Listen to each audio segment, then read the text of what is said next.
জ্ঞানীরা যাকে ব্রহ্ম বলে, যোগীরা তাকে আত্মা বলে, আর ভক্তেরা তাকেই ভগবান বলে।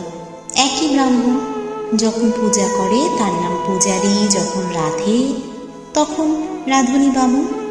যে জ্ঞানী জ্ঞানযোগ ধরে আছে সে নেতি নেতি এই বিচার করে, ব্রহ্ম এ নয়, ও নয়, জীব নয়, জগৎ নয়। এইরূপ বিচার করতে করতে মন যখন স্থির হয়, মনের লয় হয়, সমাধি হয়, তখন ব্রহ্মজ্ঞান। ব্রহ্মজ্ঞানের ঠিক ধারণা ব্রহ্ম সত্য, জগৎ মিথ্যা, নামরূপ এসব স্বপ্নবৎ।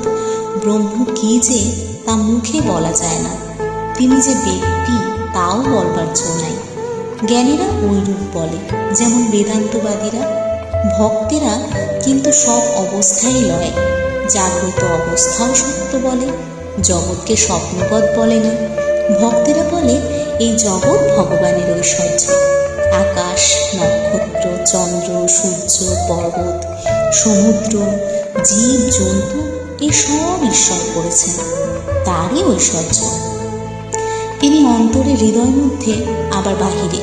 উত্তম ভক্ত বলে তিনি নিজেই চতুর্বিংশতি তত্ত্ব।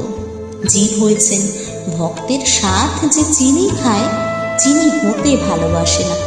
ভক্তের ভাব কিরূপ জানো? হে ভগবান, তুমি প্রভু, আমি তোমার দাস, তুমি মা, আমি তোমার সন্তান, তুমি আমার পিতা বা মাতা, তুমি পূর্ণ, আমি তোমার অংশ।